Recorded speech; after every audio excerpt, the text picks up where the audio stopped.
Assalamualaikum warahmatullahi wabarakatuh. Jumpa lagi dengan saya Hedi Praton di channel yang membahas dunia kuliner dan dunia servisan.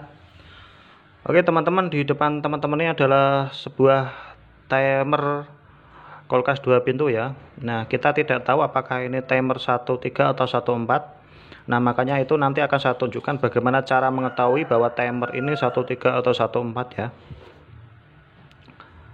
Oke, teman-teman perhatikan bentar.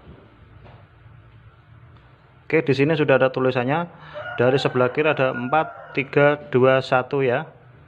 Nah, ini maksudnya adalah terminal ini. Terminal 1 ini adalah terminal 4, ini 3, 2 dan 1 sesuai tulisan yang di sini ya.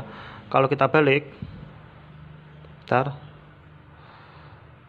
Ini ya sebelah agak kurang jelas sedikit. Bentar saya. Oke. Oke ya, dari sini kalau kita hadapkan sini, ini adalah 1, ini 2, ini 3 dan 4 ya. Oke, bagaimana cara mengetahuinya?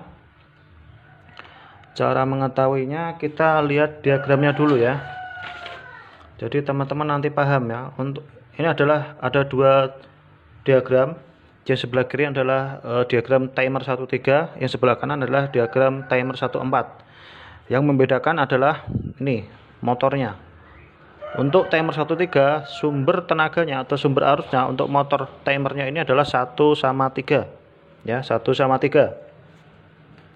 Sedangkan untuk timer 1.4, sumber tenaga untuk motor timer ini adalah 1:4. Dia dihubungkan sebuah kabel ke sini ya.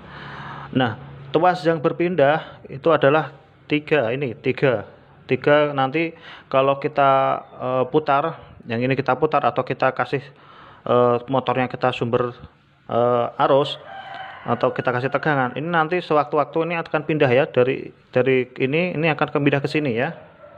Nih, jadi ini nanti akan pindah ke sini ya, tuas ini akan nanti pindah ke sini. Begitu juga dengan timer 1.4. Kalau dia berputar terus, nanti sewaktu-waktu ini akan pindah ke sini ya. Jadi nanti 4 ini juga akan nanti terputus dengan 3 ya. 4 ini nanti akan terputus dengan terminal nomor 3 ya. Nah, untuk mengetesnya yang kita acuan adalah sumber arus dari motor timernya ini ya. Nah, bagaimana cara mengetesnya? Ikuti langkah-langkahnya ya. Nah, untuk mengetesnya alat yang kita butuhkan cukup simpel, yaitu sebuah avometer ya, atau multitester ya.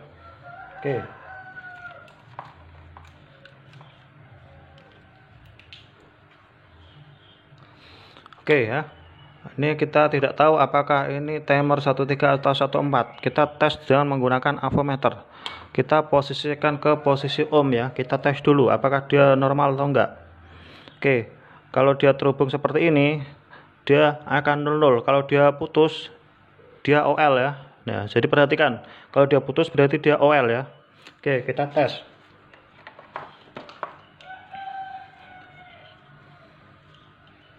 Oke, untuk pertama kita tes terminal 1.4 dulu ya, dari pinggir sama pinggir, jadi nanti paham ya. Oke, bentar, ini jadi kita butuh alat bantu, jepitan ya, jadi nanti enak, dia tidak berubah-ubah. Oke, seperti ini, bentar.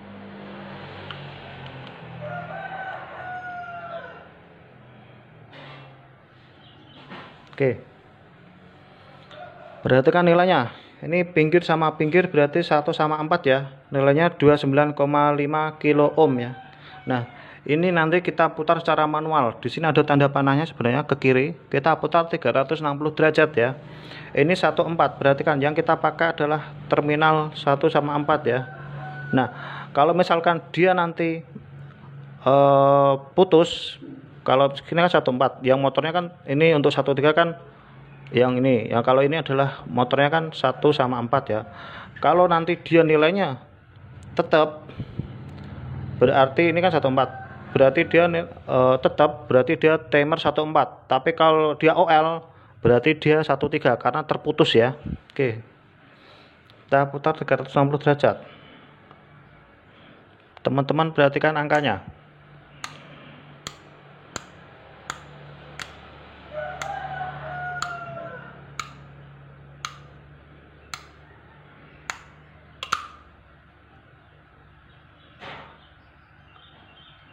Bentar, ini kecepatan ya, kita putar 360 derajat lagi.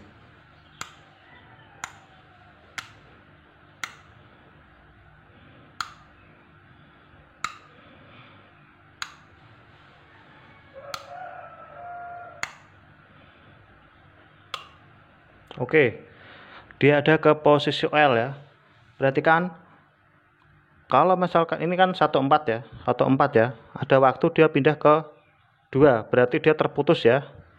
Berarti ini bisa kita simpulkan bahwa ini adalah timer 13 ya. Karena apa? Kalau misalkan ini timer 14, dia mau diputar 360 derajat atau berapa kali, dia pasti akan tetap terhubung ya motornya ini. Motornya ini hambatannya 29,5 ya. Nah, untuk memastikannya ini pindah ke posisi 3 ya. Untuk yang ini kita pindah ke posisi terminal nomor 3 ya. Oke. Nilainya 29,5 ya. Kita putar 360 derajat lagi. Apakah dia OL atau tetap di angka itu terus ya?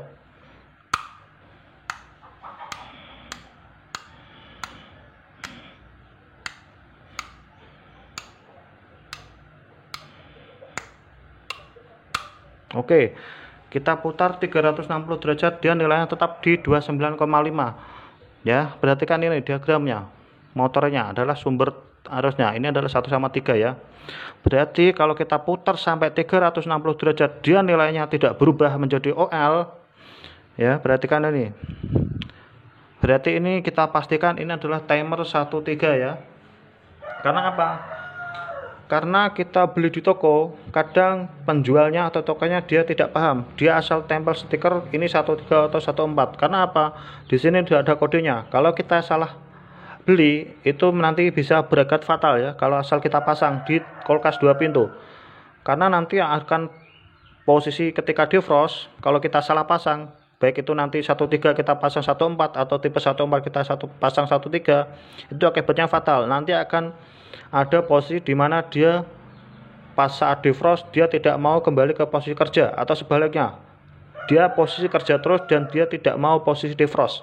Nah, itu resikonya kalau kita salah pasang timer kulkas ya. Oke, itu saja tutorial yang bisa saya berikan terkait bagaimana cara mengetahui bahwa timer ini 13 atau 14. Semoga tutorial ini bermanfaat. Jangan lupa like, comment, subscribe, and share. Sampai jumpa di tutorial service berikutnya. Dadah.